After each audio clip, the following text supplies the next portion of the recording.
चित्तस्य पदेन वाचाम् मलं शरीरस्य च वैद्यकेन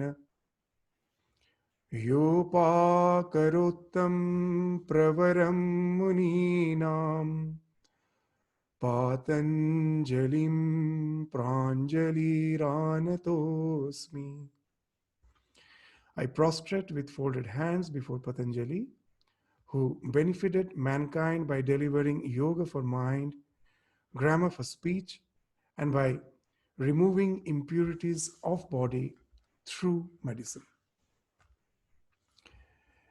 So in the last class, we just concluded the sutras which deals with the 5 types of vrittis: the pramana, viparyaya, vikalpa, smriti, anidra, and smriti. So these are the 5 types of vrittis. What are they? Just to have a very short, quick recapitulation before we enter into the 12th sutra. What's a short recapitulation in a nutshell? What are these 5 vrittis? As we told, that the vrittis are differentiated as per the pratyayas. Means our mind is constantly breaking into thought waves, and our knowledge constitutes the contents of that thought wave. So the content of the thought wave is pratyaya, and the thought waves are itself are the vrittis. Now when, as we mentioned, as you will remember, when the pratyaya just conforms to the object which I am perceiving, that there is some red flower outside, and the content of the wave, the red flower is as if reflected in the wave, and I see the red flower. Whatever is reflected, that's what I see. So there, what is happening? The exact thing which is outside is being reflected in your thought wave. The content is the same. It conforms to that. So that is pramana. This is the first time. What is viparyaya? That yes, something is reflected, but it is not reflected correctly. There is something outside. The common example we take, there is a rope lying on the ground in the twilight hours. I see it as a snake. So what has happened? Actually, there is a rope, but the content of the wave is snake. So this is a tat rupa pratishtham. Means it is reflecting, but not reflecting correctly. So what I get is an illusory knowledge. That is called the viparyaya. And the third was the vikalpa. What's that? That is shabda jnana anupati. Pratyaya is this vikalpa. What is that? Shabda jnana anupati vastu shunya. Suppose this is the best way to understand it is an example. In Sanskrit, there is a word called shashasringa, a horned rabbit. The moment I say this word, immediately you can imagine a rabbit with horns. But in reality, you can never find a rabbit with horns. So that is the contents of your thought wave is a pure imagination which has no reality. So it is vastu shunya. So such type of knowledge, such type of vrittis, where the content is actually a mere imagination which has no corresponding external object, that is called the vikalpa. And the nidra also we told, very interesting, that's what that, the thought waves haven't stopped. It is still there, but there is no content. It is empty. So abhava pratyaya alambana vritti nidra. Abhava pratyaya. This pratyaya is not there. So that is the deep sleep state. And the last is a memory. Of all the 4 types of these pratyayas which we have already discussed, none of them are lost. When I am experiencing something, the contents of the thought waves, whether it is correct or it is mistaken or it is imagination or in deep sleep, there is nothing, whatever it may be, it's stored in our subconscious mind. And whenever we have some favorable circumstances, it again comes back as my memory. And when it comes back without any addition, without any modification. So that has been termed as asamprosha. So as we studied in the last class, that what is anubhava vishaya, asamprosha is smriti. So what you have felt, that is coming back without any modification, that is smriti. So now you will find out how nicely in the Yoga Sutra, as per the pratyaya, the vrittis has been categorized into 5 types. And as we have already seen where we were studying, we mentioned that each of those vrittis can be afflictive as well as non-afflictive. We are concerned with, we are more focused to that non-afflictive aspect. The afflictive aspect is all the vrittis which we have by default. The non-afflictive aspect is something which we have to design consciously for our spiritual evolution.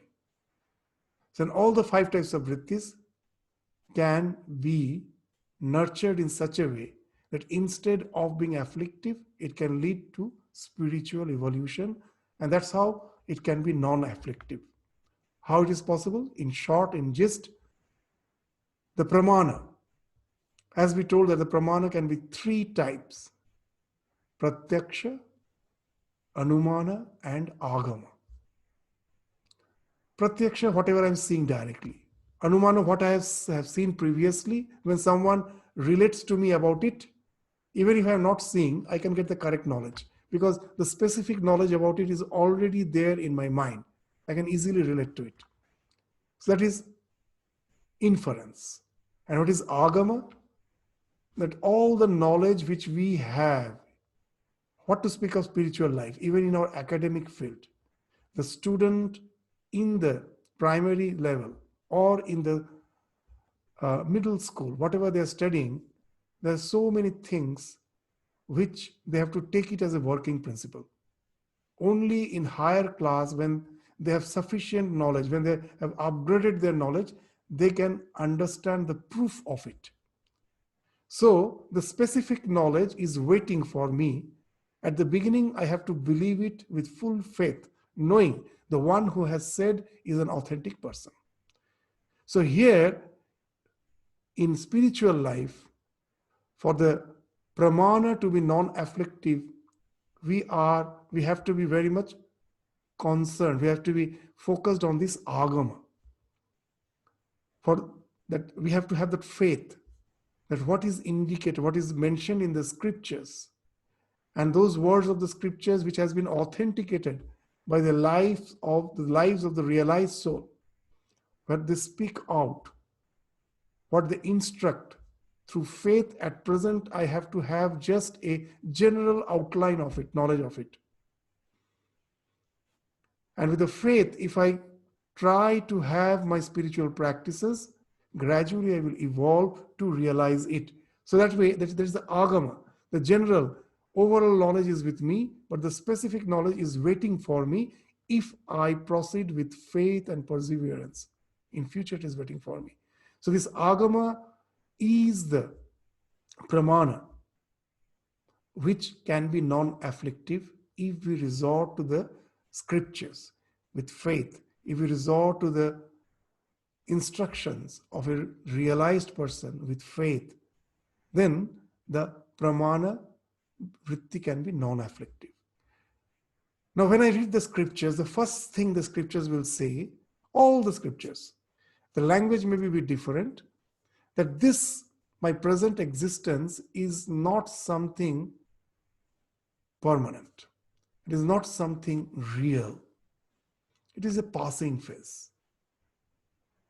This appearance is what is appearing as something, a concrete personality, is actually a false perception.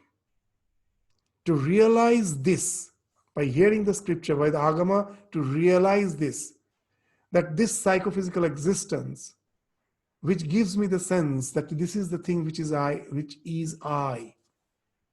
it is actually illusion. At certain point of time, I was born, I passed through various changes in life, shara vikara, and then a time comes when this body, mind complex will fall off. So it is not something permanent. This somehow the idea of I with this is something contradictory. I can never think of my own annihilation. You can never. If you try to think of your own death, what will you have to think? You'll have to visualize something like this, that your body is lying, your relatives or acquainted are surrounding the dead body, they're crying, wailing, or they're mourning. But who is saying? It is you who is saying. You are somewhere as if we're out of the body and seeing it. No one can imagine his own death. So the real me is something which is beyond the concept of these changes, beyond the concept of ephemeral existence. It is something beyond that. But at the same time, the thing with which I relate, that is ephemeral. So that's why it is tat rupa pratishtham. The sense of I, with which I have the idea that it is eternal, is not actually established if I get identified this body-mind complex. So this, if I can really be aware of this, then viparyaya, that delusion, that the knowledge, illusory knowledge, can be non-afflictive. That this is illusion, that this is that my sense of I is an illusion. This I realize after hearing the scriptures, the first pramana. Now, when I say, now at present, without the realization, after reading the scripture, when I say I am the Atman, a very interesting thing happens. All the ideas, all the concepts of the Atman at present is mere imagination. It's not realization. So anything which you are imagining, when you realize, you will find your imagination in no way conforms to that realization. Till you have seen the ocean. You haven't seen the ocean. Till you have seen the ocean, you have read it in the books, many have described. You thought, oh, I know what the ocean is. It's a vast expanse of water. I have an idea. Yes, you have an idea. But for the first time, when you really see the ocean, you for the first time realize the idea which I had has nothing to do with the realization which I am having at present. Then you feel that till I have seen the ocean, all the ideas of the ocean which I had, which I thought is true, which I thought is correct, was actually mere imagination. So that way, at present, the thought of the Atman, the thought of God, are all vikalpa. But they are non-afflictive. That the scripture says. After reading the scripture, the idea of yourself, what you get, is not correct. Till you go to the realization, it cannot be correct. It's a vikalpa. But this is a non-afflictive vikalpa. With this imagination, you proceed in your spiritual life. Today's imagination will become tomorrow's realization. So though it is vikalpa, it is non-afflictive, it is going to take you to the realization. So you will find that how nicely that though it appears that they're speaking of the 5 vrittis, but actually they're speaking of our spiritual journey. I hold on to the scriptures, this individuality which I take to be the be all and end all of my existence, I start doubting it.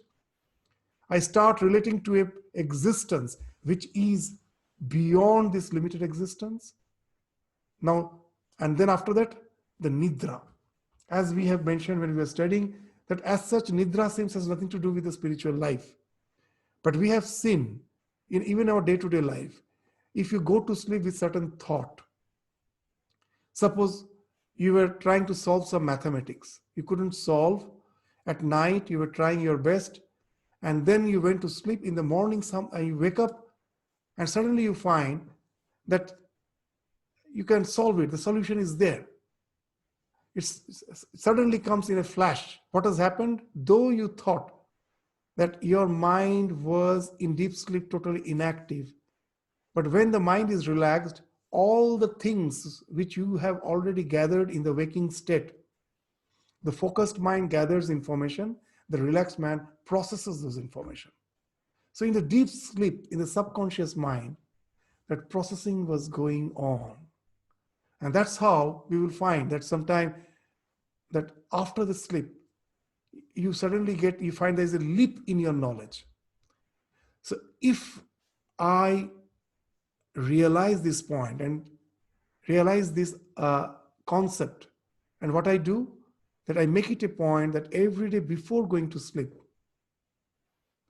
the last thought should be of my spiritual nature. And when I wake up, the first thought should be of my own spiritual nature, or if you're a devotee of God, I go to sleep with the thought of God. I come out of the sleep with the thought of God. Then what happens? Your mind, subconscious mind, that thought of God is getting interspersed with all the other mental modules. So when you wake up, your sadhana becomes easy. It becomes very easy for you to keep a part of your mind with the thought of the divine, even in your day-to-day activities. So that way, sleep also can be non-afflictive if we know how to go to sleep and come out of it with the thought of the divine. And not only that, it should be just the optimum. I shouldn't continue with my sleep just being, which proves my slothness, laziness. As much as sleep which is required, I sleep and I wake up refreshed. I just don't go on lazily with my sleep. I just continue to sleep in my, I just continue to lie down on my bed, though I have actually had my sleep. It's over. But still, that slothness, that laziness, that again can be afflictive. So I just have the optimum sleep and I wake up refreshed. And with the thought of God, I go to sleep. I come out of the sleep with the thought of God. And last, the memory, how it can be non-afflictive. As in the last class, we were indicating that memory is directly related to two factors. What? That when any knowledge you are having in a repetitive fashion, you will find when the children are studying something, once they study, they forget, again they study, again they tend to forget. After quite a few time of revision, then they don't forget. So repetitiveness speaks of memory. But very interesting, there are certain incidences in life which need not be repeated, but you never forget. You will remember in the last class we were giving the example. Suppose that we are driving down the road and God forbid we were about to meet a very serious accident, but it never happened. But a very interesting thing will happen. You will find that throughout your life, that all the details of each and every moment, that when you're about to meet the accident, you never forget. It just happened once. But why you don't forget? Because at that time, because of the fear of death, your mind was extremely focused to the events that was happening. So this is another clue. It's not that always the repetition is not required. If we are extremely focused, then with minimum repetition or with no repetition at all, just by once experiencing something, we can go to the realization. You will find, if you read the life of Shankaracharya, that he just repeats the mantra once and in a flash the realization comes. Yes, if we are really prepared for that, it really happens. If we are tremendously focused, our smriti becomes so intense that it never goes away from your mind. And it can lead to spiritual realization almost instantly. Now the question is how to have that focus. For most of us, we go on repeating the thing with no impression, with no imprint in our mind. We find, as Sri Ramakrishna used to say, give a very wonderful example, that our ordinary mind is just like a what you say, just like reflecting mirror. Anything coming in its vicinity, it immediately reflects. That's like just the ordinary mind. The moment you go out, nothing is there. And the more you evolve spiritually, your mind becomes like a photographic plate. What a nice example Ramakrishna is giving. In the days of Ramakrishna, for the first time when he went to some studio to take his picture, the photographer explained that this is the glass in which your reflection will fall, that there is it is made with such a chemical that once your reflection falls, the impression remains. And immediately Ramakrishna, the master of example, told, yes, that's the mind of an evolved soul. It's not like just like an ordinary mirror that as long as I'm I'm just in its vicinity, I'm in front of it, my image can be seen. The moment I go out of it, it's gone.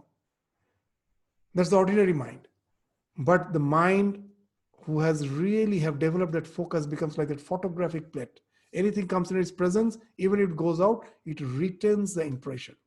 What a nice example Ramakrishna is giving. So how it becomes? Because of the focus. Focus increases the dharana, the power to retain. Even in the Gayatri mantra, you will find that's what we are praying for. Dhiyo yo na prachadayat om. That dhi, that dharana, it has something to do with the smriti. Without that, the spiritual life, what happens? Every day we read the same thing. Every day we discuss the same scriptures. At the time of our work, we forget. That knowledge is not implemented. We can never use that knowledge. We find that when we really need it, that knowledge is of no avail. Why it happens? Because we cannot retain. So that's why even in this Gayatri mantra, that's the other thing we are praying for. So how it happens? By focus. Now you may say that how to get that focus? You will find in our life, we can have focus when we have a sense of necessity. In the last class, we gave that example. The surgeon standing in the bus stop feels the ache in his leg if the bus is delayed just by 5 minutes. And the same surgeon, when he's operating on a patient, maybe for 9 hours. For that 9 hours, he forgets everything, hunger, thirst, tiredness, nothing he feels. He's totally focused. Why is that? And that focus is so intense that made him forget all things, all other things. The total mind has been taken away by the object of his concentration. That's the surgery which he's doing. Now the same person in the bus stop couldn't just bear the 5 minutes delay. His leg starts aching.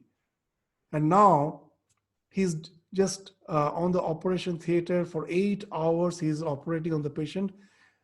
Nothing, that pain, hunger, thirst, exhaustion, nothing he feels because of the tremendous focus. From where that focus came? From the necessity. The moment he's in the operation theater, he knows a little mistake, a little carelessness, the scalpel which he's holding, a little carelessness can be at the cause of the life can just result in the death of the patient. It can be fatal. A little carelessness can result in the death of the patient. And it is this sense of necessity that in no way I can be careless. This sense of necessity gives the focus. That focus, again we saw, the more the focus, the more the smriti, the more the dharana. So in spiritual life also the very interesting thing, why we don't have focus in our spiritual practices? Because we will find we somehow follow the routine. We got some instructions from the spiritual teachers. It has become a monotonous routine, but constantly I am not aware that why I am doing this.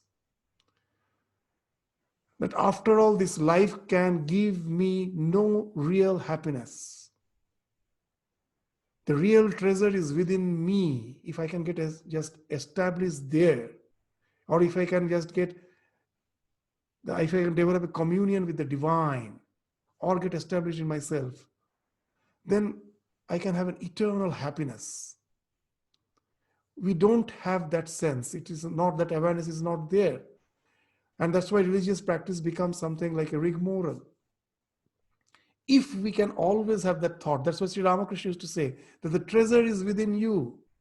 How can you be so, uh, what you say, just lead your life at ease? If you really know the treasure is within, if a thief knows that there is some treasure behind the locked door, can he simply sit quiet? He will be restless. So for you, that restlessness is not there because you are not yet convinced about the treasure which is within. Once you are convinced about it, that will give the sense of necessity, that yearning will come. I have to get it. Just the way the thief thinks that by hook or by crook, somehow I have to break the lock and get the treasure. Similarly, I have to just think, I have to unlock these shackles of ignorance, the bondage of ignorance, and realize. So now you will find that Smriti, how the Smriti can really help us if we have a very intense yearning. Tivra Sangvega, one of the sutras will speak of it. If you have that, that will intensify your practice. You will get more focused, and that will again sharpen your memory. And once the memory is sharpened, your spiritual practice becomes very smooth. You don't have to remind yourself again and again. In the last class, we were giving that example, that what happens with us in our meditation, as our memory is not very strong. We sit for meditation, some distractive thought comes, again we push the mind, and this goes on, this pushing the mind, trying to stop the distraction, try to keep it focused for some time, and then we get exhausted. We are almost kicked out from our meditation, this asana. It is just like you just hire a taxi, and your duty is just to say the destination to the driver, and now you be relaxed. But instead of doing that, if you just go on constantly instructing the driver, go left, go right, just take the next U-turn, and all those instructions, if you start just go on giving, the driver will be irritated. He will get fed up. He will stop the car and just ask you to get down. That's what happens with our meditation. Why? Because we don't have that tremendous yearning. The necessity is not there. The sense of necessity is not there. The yearning is not there. As a result, what is happening? The focus is not developing. And that's why the memory is not strong. So again and again, we are just as if pushing the driver, and we get exhausted. So the more the memory is strong, then you can enjoy the meditation. Just the way the one who just boards the taxi and instructs the driver, and then he relaxes. The driver takes him to the destination. So if your memory is strong, then the memory, like that good driver, you're relaxed. You have just told at the beginning of your meditation that now I resolve to meditate with all the distractive thoughts. I will just remove them. I won't have any distractions. I will be focused. With that resolution, you start, and now you need not bother. Because of that strong smriti, it takes you in the higher and higher rungs of meditative evolution spontaneously, without much effort. You don't have to give much effort. Easily, spontaneously, you just start progressing in spiritual life. So that way, memory plays a great role. The stronger is the memory, the more stronger is your dharana, the more spontaneity comes in your spiritual journey, and more quickly you can reach the spiritual goal. So that way, memory can be non-afflictive. So these are the five. All this, beyond these five vrittis, there are no other vrittis. So now you will understand that why we were just discussing all these vrittis in so much details, because it is possible to have all these five types of vrittis in our favor if we design the vrittis. If we don't allow them to operate in the default mode, which the nature has already programmed it with the default mode. I come out of it, design it, so that it favors me in my spiritual journey, so that it takes me at last to to the emancipation, to the spiritual liberation. So there, with that, for the time being, we will stop the discussion on the Pancha Vrittis. Now today, the sutra which we are going to just take up is the 12th sutra of the first chapter. It speaks of the two pillars of yoga. Now, the Patanjali Yoga Sutra is in 4 chapters. So many sutras are there. All the practices which will be described, if you boil them down, at last you will find they can be boiled down to 2 practices, as if they're the 2 pillars of the yoga. So here in the 12th sutra, the 2 pillars of yoga is being indicated. That our goal is to stop the vrittis, to annihilate the vrittis. That why to annihilate the vrittis?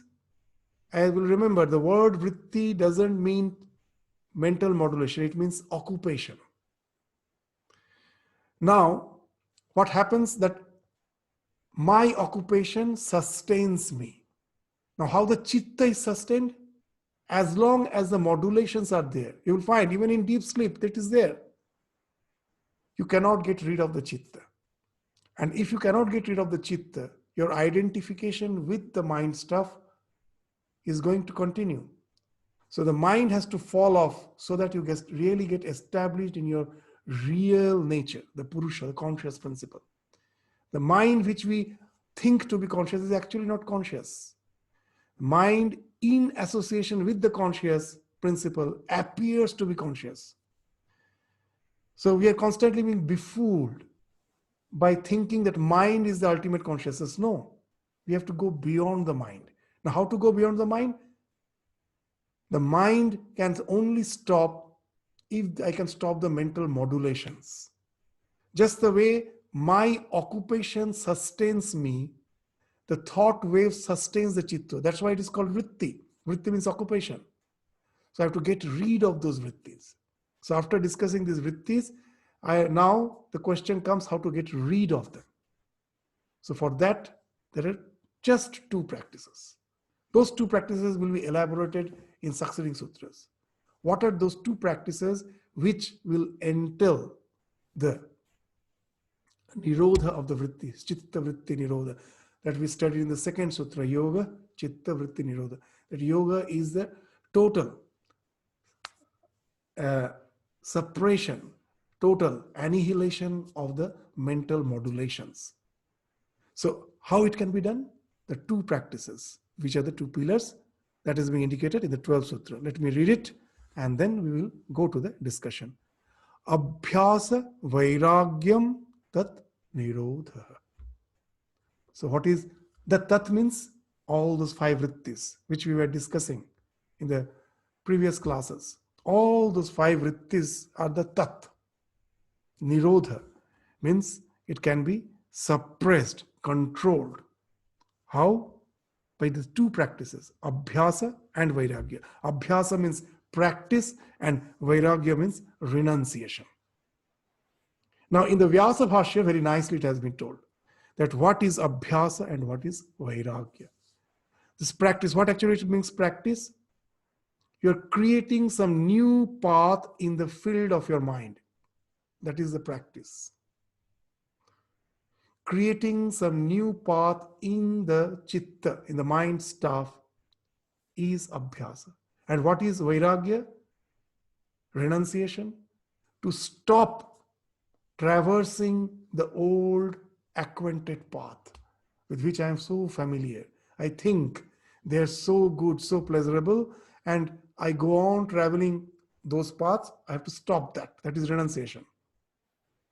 And abhyasa is to create, to design a new path in that same mind stuff.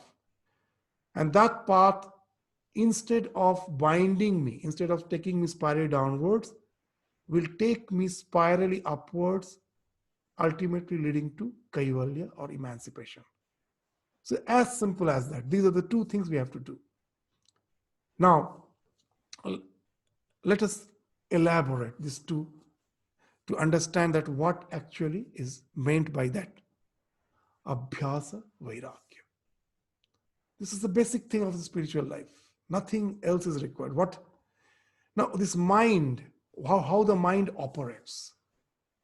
If you know the way the mind operates, you will find that how we got bound with all the sensate pleasures of life. How? Why we are so attached to them. The way the mind gets attached to all the sensate pleasures of life is this simple equation. What's that equation? That today's necessity, what is necessity is today, becomes tomorrow's obsession. Today's, that out of necessity, what I do today, and what I go on doing again and again out of necessity, after some time what happens? I forget the necessity once the path is created. As I go on doing it again and again, in the mind as if a path is created, and now I forget the necessity. Just to traverse that path becomes my liking. And then I overdo it to such a great extent. I forget the necessity and I just overdo it. It, instead of serving any purpose, it becomes a factor for my degeneration, for my destruction. Now, just let us try to understand how the mind works and how it results in all the obsessions. To understand the working of the mind, let us take this example. Suppose there are two villages. And in between the two villages, there is a forest. And no one traverses through that forest. It is almost impenetrable. I mean, you cannot penetrate through that forest. It is so thick, so dense. Now, for the first time, a villager of one of the village needs to go to the other village. There is some necessity. But there is no road. Till now, no one has traveled. So what he does, he clears up the jungle and creates a path through the forest and reaches the other village. Now the next day, again, when he has to come back to his own village, what will he do? Will he create another road? No. Now, once he has created, now naturally his tendency will be to traverse the road which has already created. And that's what happens in the mind. Out of necessity, we as if create a path in our mind stuff. And once the path is created, now we forget the purpose. Just to traverse that path becomes our obsession. Now, all the things to which we are attached in life, if you try to find out how it has that attachment has developed, sometimes so many things I know, that intellectually I know. In my mind, when I am just trying to understand the pros and cons of some of my attachments, I find that it is harming me. But I find that I am addicted, I cannot get rid of it. Why it happens? Why, even if I knowingly that I know that it is something which is not in any way benefiting me, it is harming me, still why I cannot come out of it? Why I get so much attached to it? So the mind works this way. We will give a common example. Suppose a small child is not drinking milk. And now what the mother does? Adds a little sugar. And immediately you will find it's a very common thing. The moment you add sugar, the child has an innate likeness for sugar. Immediately it starts suckling the milk, drinks the milk. So now the question, now we may say that our liking for sweetness is in our genes. But that doesn't make any sense. How it has gone in our genes. So now there is a branch in psychology they call evolutionary psychology, that how we have evolved. They speak wonderfully about how all these likings have developed. So they say that our ancestors, long back, most probably they didn't learn agriculture that time, long back. Our predecessors, our ancestors, they were yet to learn agriculture. They were food gatherers, not food producers. So every day, even if you go to the tribal villages in India, even now, I have seen that in the morning they wake up, the first thing they do, they have some small knife or something with that and some basket. With that, they will go into the forest. Throughout the day, they will be spending in collecting roots, herbs, fruits in the forest. And most probably the late afternoon or in the evening, they come back. Whatever they have collected, and now that's the food they all will share. Now it's an everyday feature because till you know cultivation, every day you have to go out in search of food. Now for our ancestors, it was a big challenge. That in nature, so many things are there. So many fruits are there. So many this type of roots are there. Roots, fruits, herbs. Which of them is going to nourish me and which is toxic, which may kill me? I am not sure about it. I don't know. So our ancestors, in a very short time, in the process of collecting food, found out that in nature, if anything is sweet, it is never poison. Other tests, there is a doubt. If it is anything is sour, it may nourish me, it may kill me. If it is bitter, it may nourish me, it may kill me. But if anything is sweet, you can be sure about it. It is going to nourish you. It is no way toxic. It is in no way going to kill you. So out of necessity, most probably we had no taste for sweet things. It was out of necessity we were in search of, our ancestors were in search of sweet roots, sweet herbs, sweet fruits. And this constant pursuit for the sweet food, natural food in nature, created as if a path in the mind. You're just going the same thing, that same purpose, for the same purpose. Every day your endeavor is in the same way. I have to have some sweet roots, sweet fruit, sweet herb. The path is created. Once the path is created, now a very interesting thing, that all the likings that develops once the path is created. You will find even in this, when you're at home, the small child has just started learning. You will find it so difficult to make the student learn something new. After a lot of effort, when he learns a new thing, one chapter which he has already studied well, after long effort he has studied, now he's supposed to go to the next chapter. He will find that he or she has a tendency to spend his time with already the thing which he has learned. He will not go for the next thing. So what has happened, the thing with which we are familiar, we try to dwell with that because the mind has created a path. All our likings develop that way. Now we will find that Ramakrishna in the gospel is saying Kamini Kanchan is Maya. Lust and goal is the cause of bondage. You will find the same thing has happened. Actually, both are necessary. Without lust, you cannot think of continuation of life. Without wealth, you cannot sustain yourself. What to speak of continuation? So they are necessary. But you open the newspaper, you just go to the TV channel, any news, any crime, you will find at last it is linked with either this lust or with gold. Nothing else. What has happened? Once the path is created, I forget the necessity. It has become an obsession. And that obsession becomes the cause of the crime. And even in our day-to-day life, the example which we were citing, that our likeness for sweet things. What has happened now? You will find as we forgot the necessity, that we are having excessive sugar in all our food. There's so much of hidden sugar. We like it.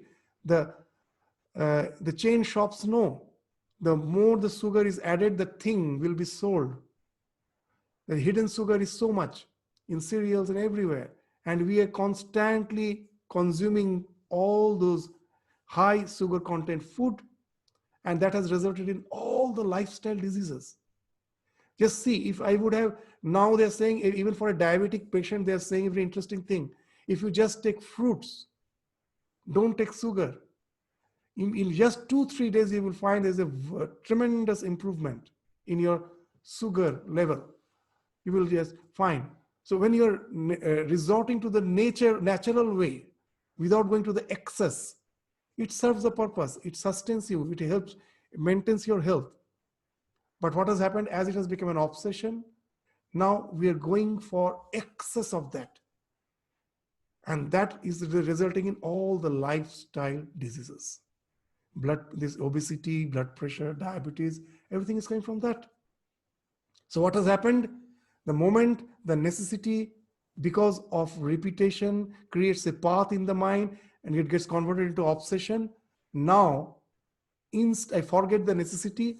I get so much obsessed by it that instead of helping me, it is harming me. Instead of sustaining me, it is killing me. So that's how the mind works. It is taking us spirally downwards. In one place in Raja Yoga, Swamiji told, like a bee, we came to sip the honey. And by the time I felt I am satiated, I am just try to fly out, I find my wings are stuck in the honey. I came to sip the honey, my wings get stuck in the honey. So now you will understand that what abhyasa and vairagya is. Now, abhyasa, I take this faculty of the mind, the negative faculty of the mind, that today's necessity is tomorrow's obsession. This negative faculty, I take it and design it. Instead of resorting to that default mode, that already available paths, I stop, that is vairagya.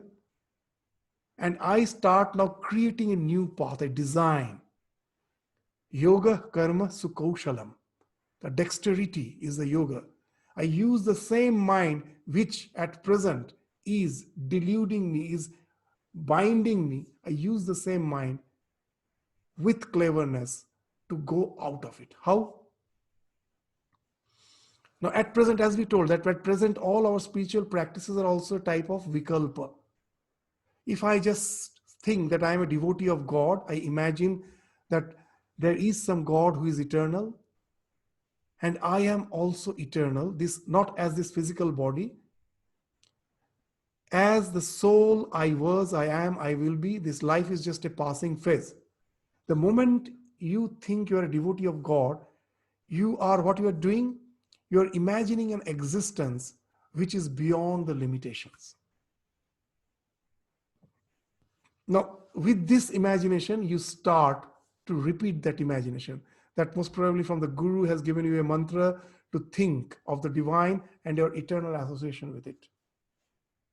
Every day you're practicing. What is happening, you know, the same thing. What you do again and again in the mind, the same thing. It creates a path. Every day you go to the park and you walk in the park in the same route. You will find the grass in that route gets dried up and a road is created. The same thing happens in the mind. In the spiritual journey, at the beginning, that vairagya is required. I have to force myself because still I am yet to develop the liking. I have to practice again and again till the path is created. Till the path is created, it is just a matter of will. No emotion works. Most of the people in the spiritual journey gets disheartened. They say, I find no pleasure of this practice. I've been asked to do some meditation. It gives me no happiness. And you will find in the modern days, because of the availability of so many schools of meditation, there are so many people who just goes on jumping from one practice to other. It is not going to help because you are not allowing your mind to traverse a single path again and again. All the paths are effective, but I have to choose one and stick to it. If I go on just jumping from one practice to other, it may give some titillation of nerve, some thrill, but it is not going to help me spiritually. So I have to hold on to one practice, which at the beginning I have to decide the practice which suits my temperament. I have to hold on to it. And now I have to be very, very persevering in that practice. I shouldn't just go on changing. And I have to go on practicing it again and again and again.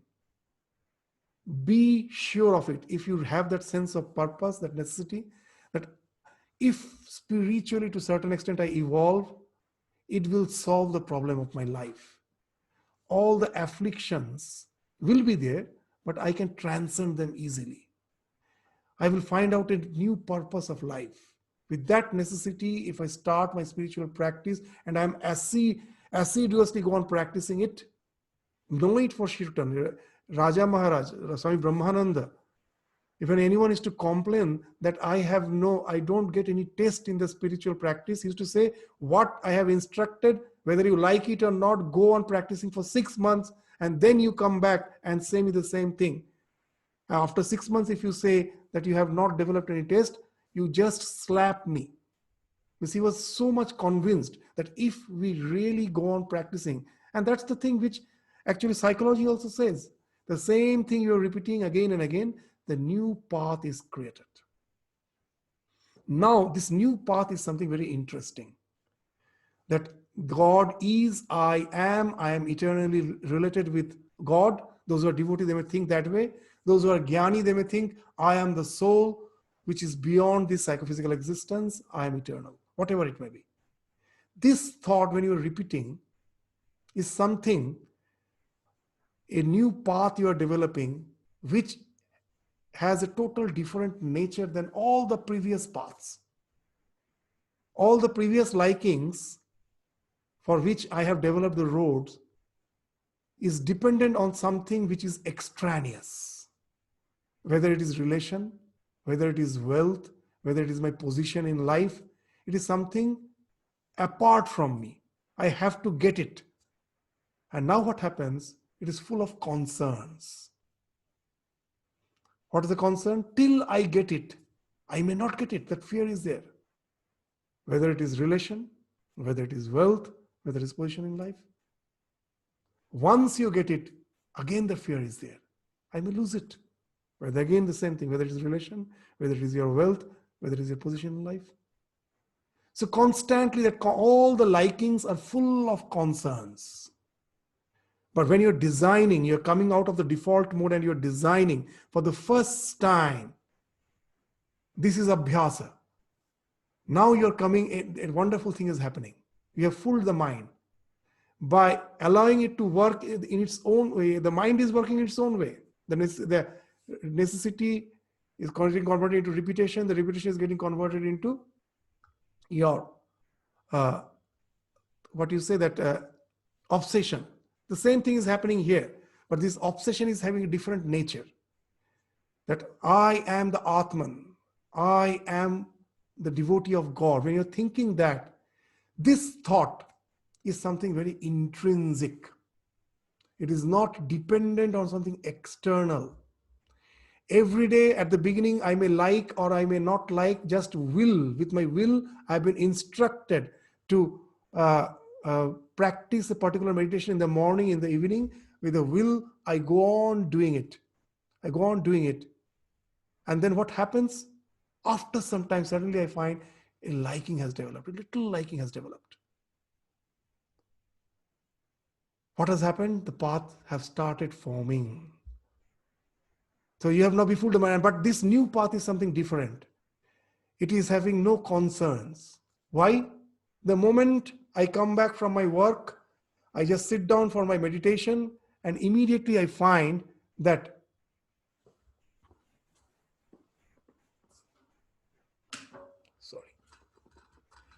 and immediately I find what happens, that the liking has developed. A joy comes out of that meditation. Now you're safe. In Bhagavad Gita, it is mentioned, Alpam apyasya dharmasya trayate mahato bhayat. Practice a little. Once that liking comes, now this is something intrinsic, as we told. So nothing can take it away from you. No one can steal it from you. Like bank balance, it cannot just get reduced. The more you practice, the more the path gets broadened, the more liking develops. The more the road is deep and broad, the more the intensity of your love. And now your meditation starts becoming spontaneous. There is no will. You have started liking it. The spontaneity in the meditation now comes. And now, just the way you will find with my intellectuality, I understand that a drug addict knows very well the drug is harming him or her, but he cannot leave it because he has developed addiction. Once we develop liking for meditation, as we told at the beginning, what I'm meditating on is imagination. So there may be the entire world may come and say your thought of God is bogus. There is nothing called God. But once you have developed that little liking, now your condition is like that addicted person. Today you may rationally think, oh, the entire world is saying this is of no use, so let me stop it. Next day your addiction will force you to meditate now. And that's why in the Gita they say, Swalpam apyasya dharmasya trayate mahata bhayat. So now this addiction, instead of taking you spirally downward, is going to take you to the realization. This imagination, which you may find that others are easily intellectually just disbalancing me by creating some structures of reasoning in such a way, I find that my belief system is as if washed away by that. But you're safe once you have developed that liking. Now no one can take it away from you. And this liking, this spontaneity will force you to go back to your practice, and this ultimately will take you to the ultimate realization. How it happens, we will come to it gradually. That this imagination will take you to the realization. But now you will understand how this little practice at last becomes spontaneous because of your little perseverance. So this actually speaks of our entire spiritual journey. So now you will find how nicely it has been told, Abhyasa and Vairagya. So what I have to do immediately? I have to design the new path, that is Abhyasa. And I have to renounce the old path to a certain extent, because you will find in the park, if you were walking a particular route, if you stop walking the old route and just start walking the new route, what will happen?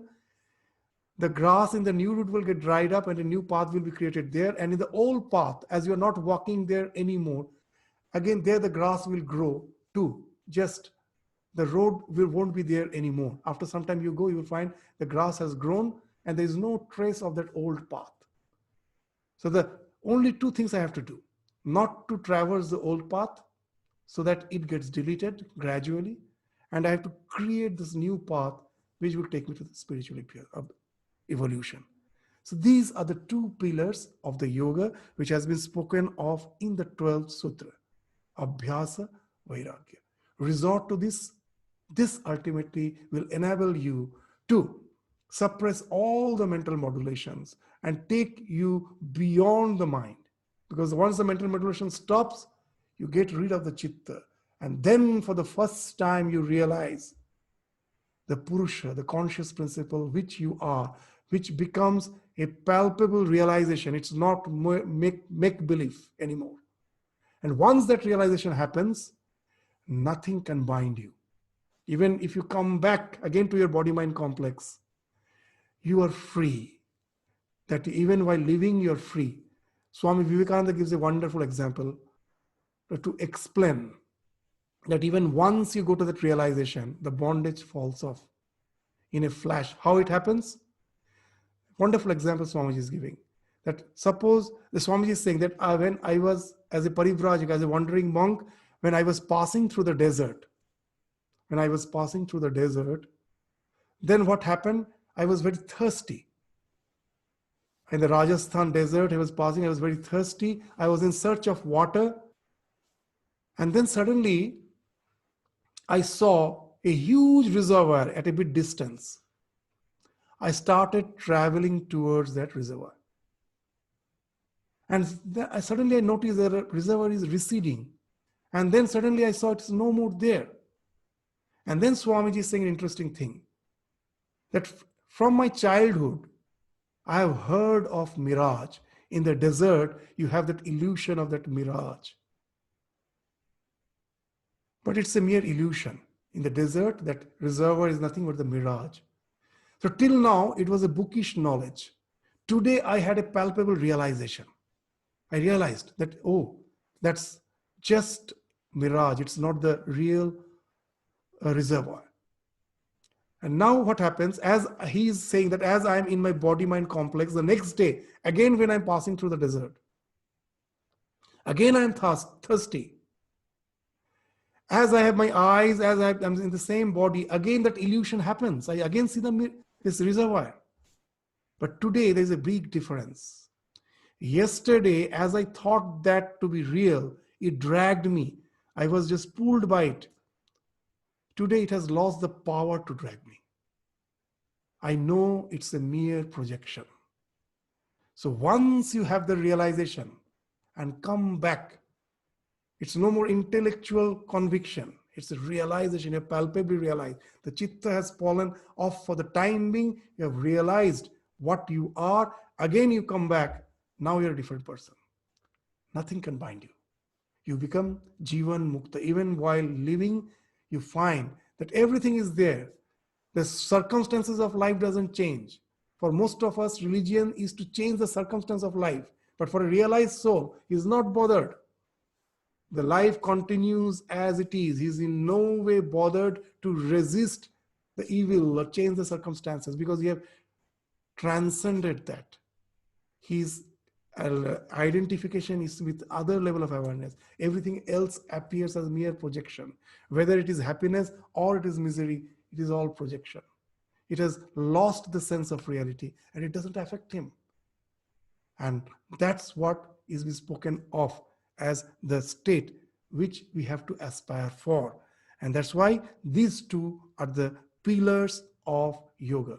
This abhyasa and vairagya, these two alone can lead to the separation of all the chitta vrittis, taking us to the ultimate realization. Now these things will be in details. Now what are the abhyasas, vairagyas? So there are eightfold paths, so many things will come, the samadhi, all those things will come. But at last they can be boiled to these two practices only, abhyasa and vairagya. So with this, we stop our discussion today.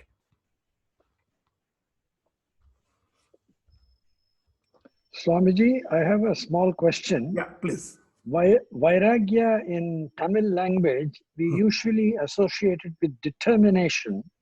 In fact, I remember one of my, in Ramakrishna school when I attended, the teacher explained to us about how to be having concentration.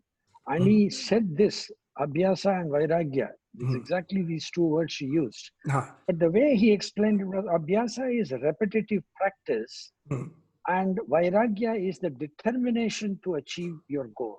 Now, if is it similar to what you are trying to say? Viraga means, the exact word of the vairagya means that once you know that there's something which is not benefiting you, you should have that strength to avoid that. Okay. Because the word vairagya means raga. Raga means attachment. Right. Negating that attachment is vairagya. Okay. Raga means attachment. So vairagya means non-attachment.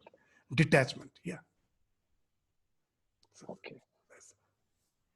Thank you. Yes. Okay. Namaskar. So I'm just ending the class.